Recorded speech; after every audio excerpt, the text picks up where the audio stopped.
All right, today I would like to talk to you about bacteriophage biology.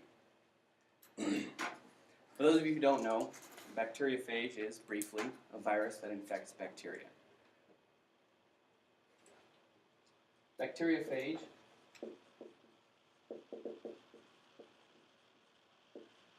is a word coined by Felix de Herelle around 1917. The conjugation of the word bacteria with the Greek root phagos, which means to devour.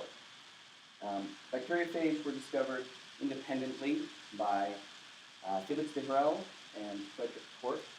Twort just did his work in 1915 and Herelle in 1917, although there was no communication between the two, so they're given co-credit for the discovery. In those days, disease was poorly understood. We had, thankfully, left the era where we were unaware as to what even caused disease to some extent. We knew that tiny organisms were responsible for disease and that these tiny organisms could be transmitted from one person to another. But this was still somewhat recent development. And it was still not well known what would cause or what had caused diseases that were not bacterial in origin. Small pore-sized filters are used to remove bacteria from samples. The bacteria cannot fit through the small size of the porcelain filters, and so it was believed that diseases that could still be transmitted were the result of some kind of poison. The word virus comes from the same root as the word virulent or virile, and it just means potency, and it was used in ancient times to refer to the strength of poison.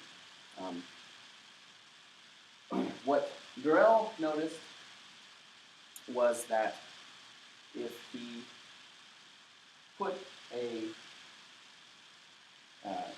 filtered solution taken from dysentery patients onto bacterial cultures grown from dysentery patients, that small lesions would appear in the bacterial lawn. If you put bacteria on an agar plate and allow them to grow, they will form a single contiguous lawn of growth that, left to itself, will appear uniform in color and thickness.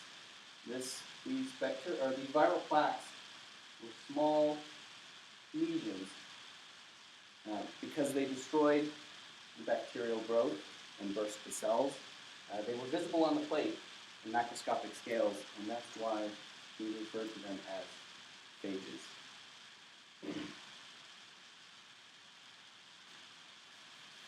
Bacteriophage, like all viruses, come in a wide variety of shapes, sizes, and configurations. However, most bacteriophage viruses have a geometric head and some kind of body projection. Many also have more complex structures, basal plates, small attachment moieties, etc. And most bacteriophages are DNA viruses. There are many ways to classify viruses, but broadly bacteriophages fall into one of two categories: lytic and lysogenic phages. The lytic phage is a phage that will infect the bacteria and kill it promptly, if not immediately, whereas a lysogenic phage may lay dormant in the bacteria for one or more generations of bacterial division.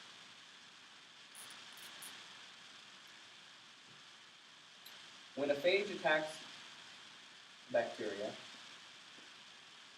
it attaches to the surface of the cell and injects its genome into the bacterial cell. In a lytic phage,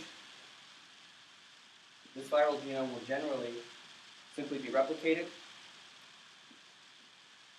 and assembly of new phages will begin immediately. Shortly thereafter, the cell will lyse, releasing these viral progeny into the surrounding media and allowing new cells to be infected. In a lysogenic phage, the same thing is true at the beginning. The virus will inject its genome. However, at this point, the lysogenic phage will incorporate its genome into the bacterial host chromosome, at which point the bacteria will undergo replication, with one cell becoming two, and two becoming four,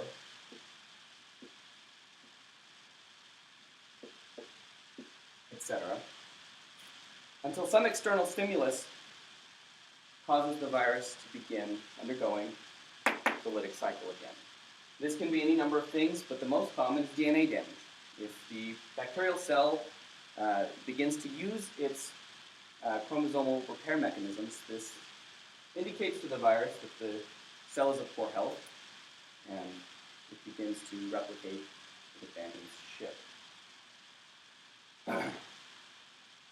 The way viruses attack individual cells is similar to the way they attack individual cells in humans or any other organisms. They tend to be extremely host-specific because they attach themselves to proteins which are located in the cell membrane or the cell wall of the host cell. In the case of a bacteria, it would generally be the cell wall. This tail-like structure is often kind of a spring-loaded syringe when the tail fibers or leg fibers of the virus or some portion of the basal plate makes contact with the moieties on the surface of the bacterial cell. This causes the spiral structure of the tail to contract, injecting the viral genome. Because the viruses are so host-specific, they can, in theory, be used to treat illnesses. While this is not widely accepted in the West, it has, for many years, been practiced in the former Soviet Union. Felix de Herelle, one of the co-discoverers of bacteriophage, founded an institute in Tbilisi in Georgia, in the former Soviet Union, which to this day continues to treat patients using phage isolated both from patients and from sewage samples. The viral specificity is in some cases so precise that one species of a bacteria, or one strain of a bacteria rather, can be infected by a phage and another cannot. So for example, the E. coli you find in your dog's intestines might be infected by one type of phage, and the E. coli in your intestines by a different type of phage. It is estimated that there are approximately 10 kinds of virus for every kind of bacteria, which means that by far the most diverse kind of, if you want to call it life on the planet, is likely to be viruses. As with any other virus, there's some debate in the scientific community whether or not they should be considered living.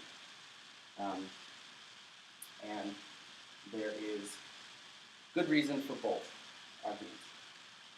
On the pro-life side, they do replicate. They interact with other life forms.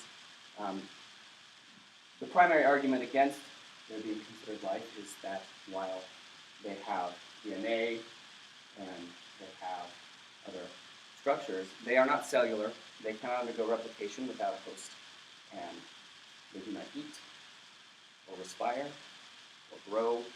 They simply take control of the host organism's reproductive cellular structures to replicate themselves. Lysogenic phages, much like other kinds of viruses which insert their genome into their host, can often lay quiescent for so long in their host that they are incorporated into the host genome. Many species of bacteria, just like many species of macrovertebrates, have been found to have remnants of viral genome in their own chromosomes, which no longer code for viral proteins, but have become incorporated into the host's operating chromosome. In some cases, this is even beneficial. For example, cyanobacteria, which are not actually bacteria, but nonetheless the example stands, produce more chlorophyll if they have been infected with cyanophages than strains that have not been. Lysogenic phages also have a tendency to transmit resistance markers from one bacterial species to another, because while some phages are highly specific, there are also generalists which will happily infect many different strains of bacteria, or even different species. If these generalist phages are lysogenic, they can package non-viral genomes into capsids which can be transferred. If that information is a virulence factor or some form of resistance gene, then this can be transferred from one bacterial species to another. The packaging process of the viruses is not highly efficient. It essentially is just accidental, where most of the capsid is created and the right amount of DNA is put in and then it's closed up. As a result of this, many viral particles that can be seen under the electron microscope are not infectious. On occasion, given the vast numbers of particles that are produced in each infection, some of these virus particles contain genes which are dangerous when they're reincorporated into a new bacterial host chromosome.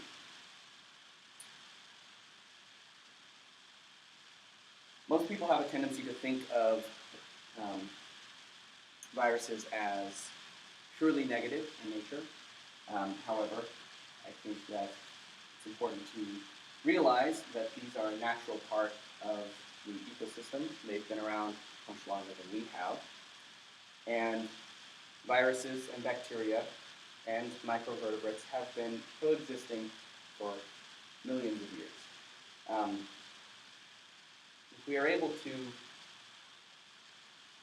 utilize these viruses in a way that is consistent with their ecology, with a better understanding of how these complex systems interact, it might provide inroads to treatments for diseases which are not as easily resisted as modern antibiotics, for example.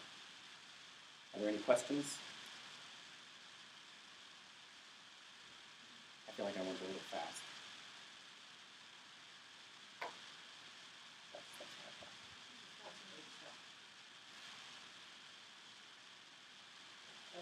Are you planning to do high school, college? Probably college.